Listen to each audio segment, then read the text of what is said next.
네, 그럼 진행 부탁드리겠습니다. 안녕하세요. 아침 이른 시간부터 이렇게 글로벌 인재 포럼에 참석해 주신 모든 분들께 깊은 감사와 환영의 말씀을 전하고 싶습니다.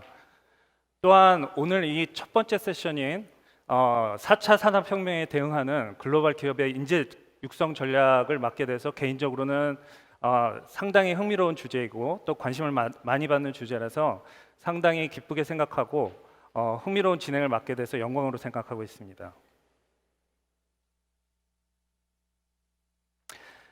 잘 아시다시피 산업혁명은 약 250년 전에 영국의 증기 터빈 기관이 도입되고 기계 공장이 설립되면서부터 시작을 했고, 그 이후에 전기를 동력으로 하는 그 컨베이어 벨트 시스템과 대량 생산이 다양한 산업 분야로 확산되면서 2차 혁명으로 진화가 됐고요. 그 이후로 최근에는 컴퓨터와 인터넷 기술의 혁신적인 발전으로 인해서 3차 혁명으로 일컬어졌습니다. 지금은 그렇지만 4차 혁명이라고 소위 일컬어지는 그런 엄청난 변혁을 눈앞에 두고 있는데요. 3차 혁명 당시 사이버 공간에 머물러 있던 그런 컴퓨터와 인터넷의 기술들이 실제 생활의 그 피지컬 시스템에 융합되는 사이버 피지컬 시스템이 우리 눈앞에 현실로 도래하고 있습니다.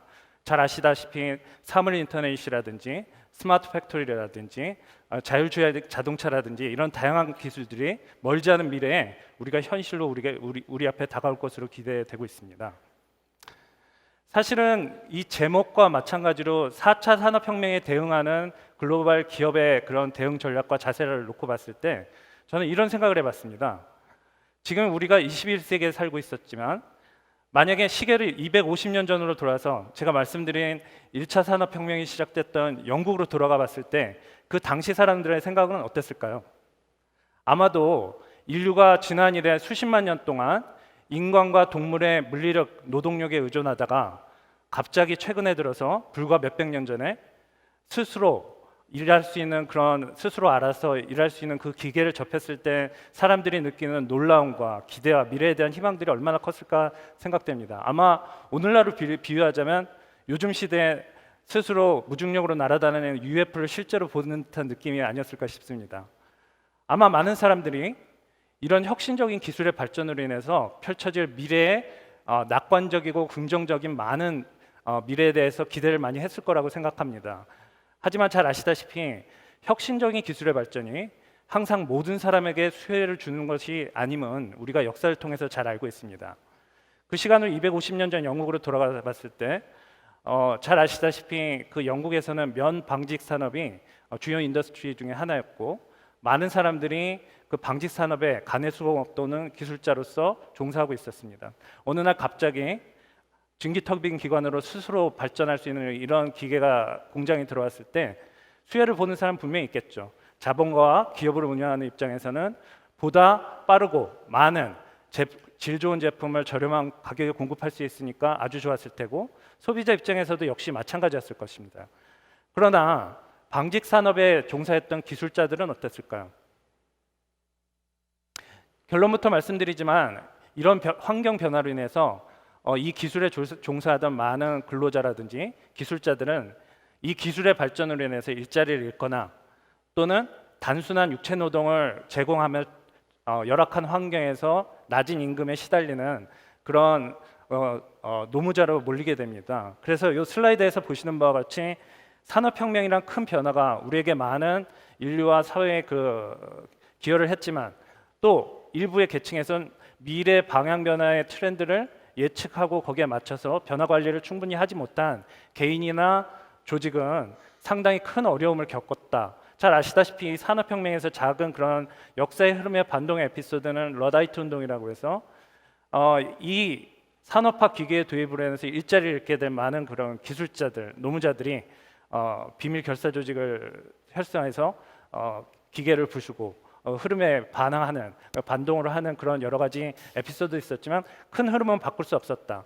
다시 한번 말씀드리면 이분들이 무슨 사악한 기술의 발전이 인류의 정신을 병들게 한다는 뭐 이런 대단한 사상이나 이런 것이 있는 것이 아니라 당장 이런 혁신적인 기술의 변화가 실생활에 도입됐을 때 당장 생계의 위협을 느끼고 본인의 서바이벌 또는 조직의 서바이벌에 큰 임팩트를 주었다는 것이죠.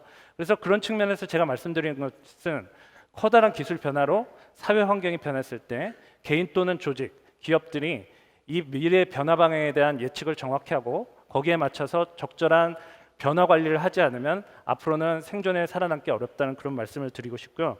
그런 측면에서 오늘 저희가 세션에서 논의를 하게 될 4차 산업혁명에 대응하는 글로벌 기업들의 특히 인재 관리 방향에서는 우리가 어떤 방향으로 방향성을 보여줄까는 상당히 의미 있고 여기 계신 많은 참석자들 분들이 관심을 갖고 토론할 수 있는 좋은 장이 될 것 같습니다.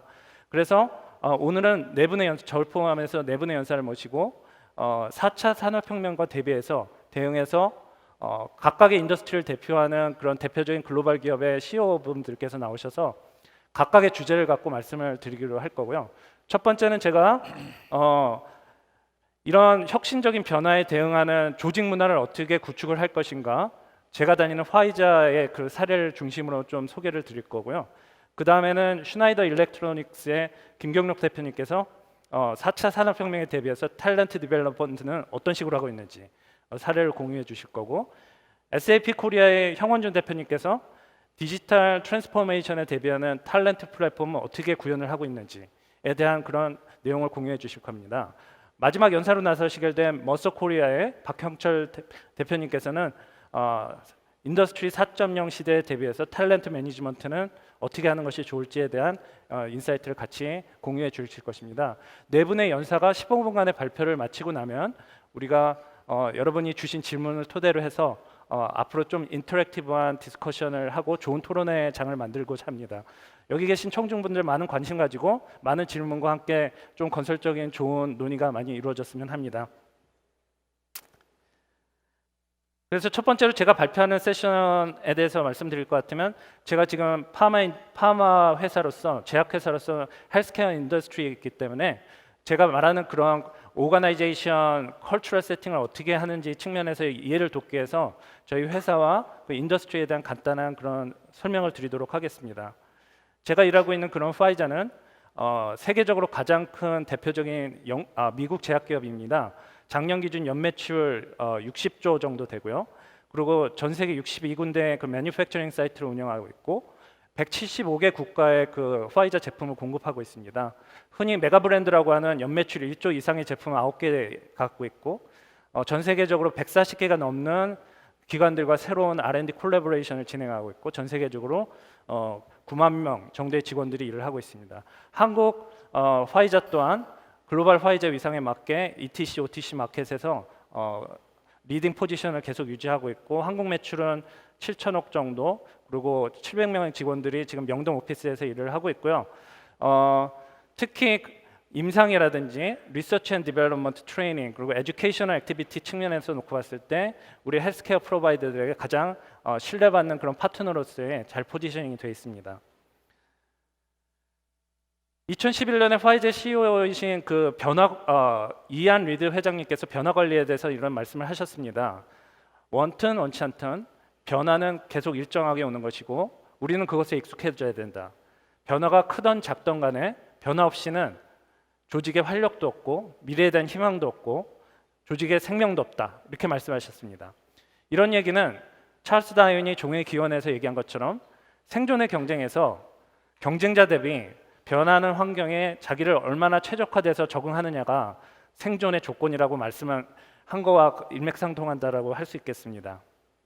사실 파마 인더스트리에서는 지금 4차 산업혁명이 얘기하는 부분과 약간 동떨어질 수도 있을 것 같은데 사실 이미 오래전부터 큰 변혁의 트랜스포메이션의 시기를 겪었습니다.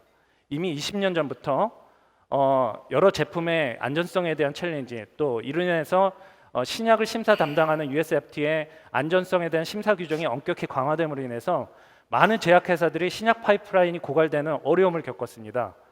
그로 인해 가지고 새로운 변화되는 환경에 맞춰서 서바이브하기 위해서 많은 트랜스포머티브 체인지를 만들었었고요. 이전 시대와 비교해 봤을 때는 1차 진료기관에서 주로 진료하던 만성질환을 담당하는 그런 프라이머리 케어, 또 흔히 유기합성물이라고 하는 스몰 몰리큘 중심의 마켓에서 희귀난치성 질환이라든지 캔서, 백신, 그리고 인플라메이션, 이뮤놀로지와 같은 바이올로직 중심의 그런 스페셜티 케어 중심의 비즈니스 모델로 변화를 하고 있고 옛날에 소수의 몇 개의 제품이 회사 매출의 거의 모두를 담당하던 그런 블록버스터 모델에서 이 리스크가 크기 때문에 이런 리스크를 분산시키고 지속적인 성장 모델을 만들기 위해서 좀 니시드되고 다양화된 포트폴리오를 집중적으로 디벨롭하고 있습니다. 과거에는 정보의 제한으로 인해서 소수의 깊은 정보를 가진 엑스퍼트들이 헬스케어에 대한 팔리시에 대한 의사결정을 하는데 주요 인플루언서였다면, 알다시피 지금 인터넷 혁신으로 인해서 모든 사람이 필요한 정보를 손쉽게 액세스할 수 있는 시대가 됨으로 인해서 앞으로는 헬스케어뿐만이 아니라 컨슈머 중심의, 환자 중심의, 그래서 저희는 그렇게 얘기합니다. 페이션 센트릭의 그 모델로 진화하고 있다, 이런 말씀을 드리고 싶고, 이 역시 또 기술의 발전으로 해서 과거에는 직접 면대면으로 얘기를 하고 메이저 미디어에서 딜리버되는 그런 정보들이 일방적으로 받았던 거에 비해서 기술의 발전으로 해서 이제는 투웨이로 상호 인터랙티브하게 커뮤니케이션을 진행하는 인터넷 포털이라든지 SNS, 그리고 장소 시간에 구애받지 않고 서로 연결될 수 있는 그런 버추얼 미팅과 같은 많은 기술들이 개발되고 있습니다. 또 한 가지 눈여겨볼 것은, 과거에는 제약회사들이 올인원으로서 신약의 개발 초기 단계부터 커머셜라이제이션까지 모든 단계를 한 회사에서 모든 펑션이 관장을 했습니다. 근데 앞으로는 이런 변혁의 4.0 시대에서는 오픈 플랫폼, 공유 경제라는 것이 중요한 그 화두로 나오고 있습니다. 제약 또한 오픈 이노베이션이라는 측면에서 놓고 봤을 때 한 회사에서 모든 것을 하기보다는 우리가 플랫폼을 공유함으로 해서 한 회사에서 모든 것을 하는 게 아니라 전 세계에 있는 다양한 기관과 협력을 해서 신약을 개발하는 그런 모델로 진화하고 있음을 말씀드립니다. 그래서 외부적인 환경을 놓고 봤을 땐 인더스트리는 이렇게 변하고 있고, 앞으로 의료기술의 발전으로 인해서 초고령 사회로 진입을 하고 있고, 한국 또한 잘 아시다시피 2030년까지는 전 세계에서 가장 초고령 사회로 발전할 것이라는 그런 보도도 있었습니다. 나이가 많고 오래 살고 이런 것은 좋은 거지만, 잘 아시다시피 나이가 많이 들수록 질병에 대한 부담은 더 늘어나죠. 그러면 노령의 인구는 늘어나고 질병의 부담은 더 커지고, 이걸 해결하기 위해서 치료할 수 있는 인력이 더 필요하게 되고, 또 엄청난 그 자원이 필요하게 됩니다. 메디컬 헬스케어 코스트가 필요하게 되는데, 이런 부분을 해결하기 위해서 우리가 어떤 식으로 패러다임을 시프트해야 되는지 많은 고민들이 있었고요. 그래서 많은 비용이 들어가는 트리트먼트 개념에서 앞으로는 초기의 비용은 많이 들지만 장기적으로 봤을 때 코스트를 세이빙할 수 있는 프리벤션과 큐어의 개념으로 우리가 패러다임이 시프트되고 있고, 말씀드린 것처럼 모든 인포메이션의 디지털라이제이션을 통해서 컨슈머 또는 페이션트들이 보다 좋은 액세스를 가지고 있기 때문에 많은 펄러시라든지 의사결정에 참여를 하게 될 것이다. 그리고 기술의 발전으로 인해서 산업 간의 경계 영역이 무너지고 있습니다. 잘 아시다시피 IT의 강자인 삼성이 바이오로직에 엄청난 투자를 하면서 진입을 했고, 최근에 뉴스를 보면 유통업계의 공룡인 아마존이 의약품 유통 시장에도 뛰어들겠다고 이렇게 관심을 보이고 있는 상황입니다. 앞으로는 업계 간의 경역이 무너지고 많은 새로운 뉴커머들이 와서 플레이를 할 것이라는 그런 예상이 들고, 또 하나 4차 산업혁명을 놓고 봤을 때 우리가 또 염두에 될 건 빅데이터와 인공지능을 빼놓을 수 없을 것 같습니다. 헬스케어 측면에서 놓고 봤을 땐 이 많은 임상 정보와 환자의 정보, 이런 많은 빅데이터를 어떻게 활용을 해서 이것을 향후에 신약 개발이라든지 또는 신약을 허가하는 레지스트레이션이라든지 향후에 여러 제반 레귤레이션을 어떤 변화를 줄지, 이걸 효과적으로 컨트롤하고 제어하는 부분들이 앞으로 많이 될 것이라고 생각하고, 신약을 개발하는 데 있어서도 효과는 극대화하고 부작용은 최소화할 수 있는, 흔히 요즘 얘기하는 타겟 세라피라는 말이 많이 나왔기 때문에 약의 정교함을 높인 프리시즌 메디신이라는 개념이 도입될 것으로 예측이 되고 있습니다. 제가 말씀드린 것처럼 앞으로 헬스케어 마켓은 환자 중심의 페이션 센트릭의 마켓으로 진화를 할 것이고, 이런 페이션 센트릭한 비즈니스 모델에서 우리 회사가 프로바이드 할 수 있는 그런 밸류는 뭐가 있을까요?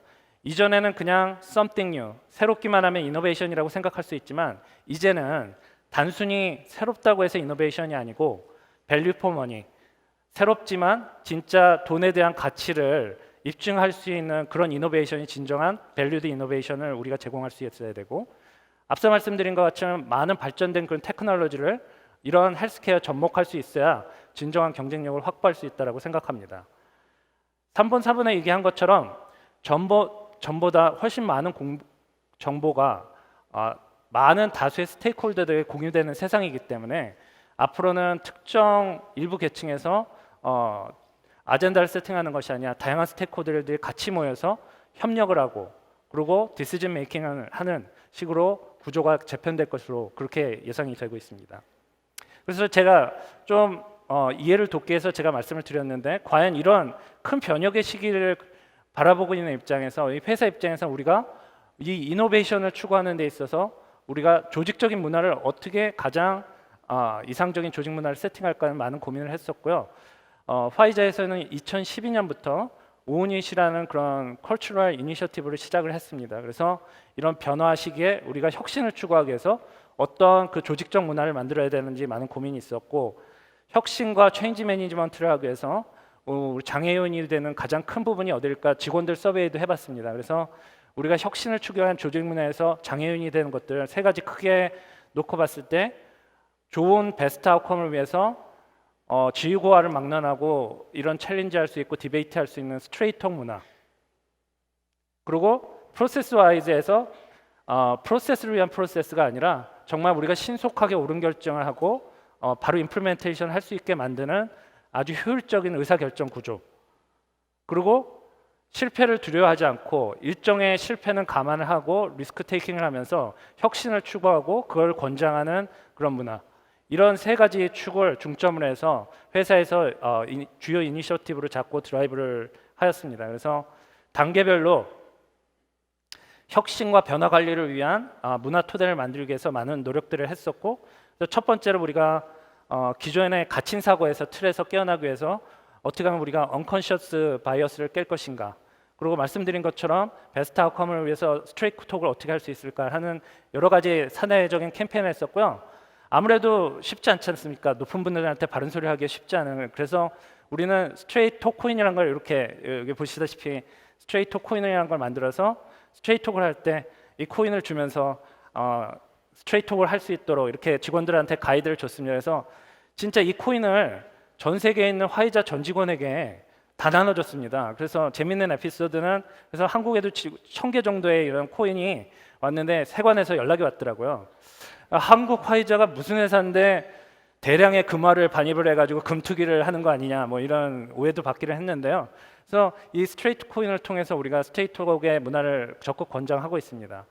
생각만 있고 얘기만 하면 안 되겠죠. 실제로 이런 아이디어가 현실에 접목되고 실행할 수 있도록 실패를 두려워하지 않고 트라이얼 에러를 통해서 결국은 진정한 임프루브먼트를 만들어낼 수 있는 혁신인 조직을 만들기 위해서는 우리가 실패를 두려워하지 않게 도전할 수 있는 데어 투 트라이라는 그런 캠페인을 하고 있습니다. 일정 부분의 실패는 감안하고라도 이걸 권장하고 그 러닝을 통해서 좀 더 개발하고 결국은 성공을 만들어낼 수 있는 그런 구조를 만들고 있고요. 우리 데어 투 트라이 캠페인이라고 해서 해마다 선정 어워드도 주고 선정도에서 펀딩도 하고 이런 액티비티들을 하고 있고요. 지금은 그 다음 버전인 데어 투 트라이 TA 즉 트라이 어게인 계속 성공할 때까지 계속 끈기를 갖고 하는 그런 것들을 하고 있습니다. 변화 관리의 중요성을 계속 지속하고 모든 직원이 에브리 레벨에서 변화 관리들을 실천하도록 많은 컬처럴 이니셔티브를 지금까지 지속드리고 있고요.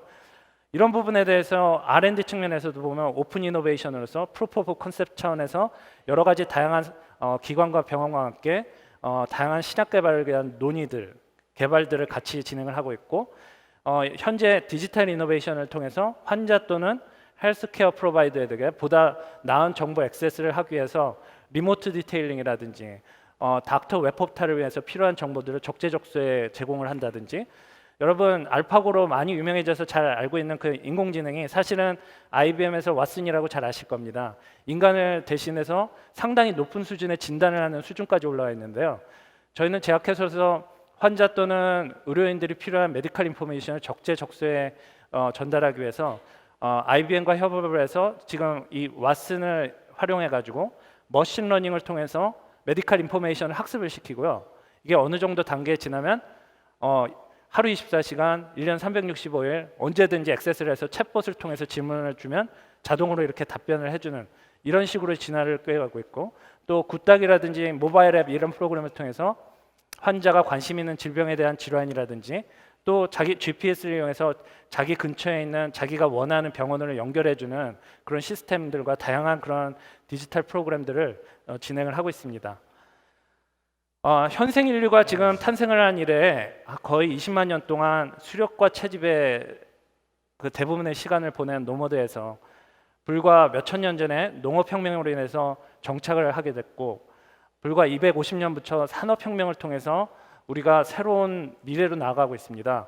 사피엔스의 저자 유발 하리리 교수가 말한 것처럼 현생 인류가 다양한 인류와 경쟁 속에 현재 지구의 주인이 됐고, 또 앞으로는 생물학적으로 새로운 인류가 나오기보다는 4차 산업혁명으로 대변되는 다양한 기술을 접목한 이것을 활용하는 새로운 인류들의 미래 지구의 주인이 되지 않을까. 제가 감히 디지털 사피엔스로 명명해도 되지 않을까. 이런 미래 변혁의 시계가 바로 우리 앞에 돌아오고 있다. 하지만 저는 제약회사 헬스케어를 담당하는 부분으로서 이런 기술들을 접목해서 보다 건강하고 행복한 이 세상에 기여하기 위해서 많은 노력을 기울이도록 하겠습니다. 그럼 많이 경청해 주셔서 감사하고요. 제 짧은 발표를 마치도록 하겠습니다. 예, 감사합니다.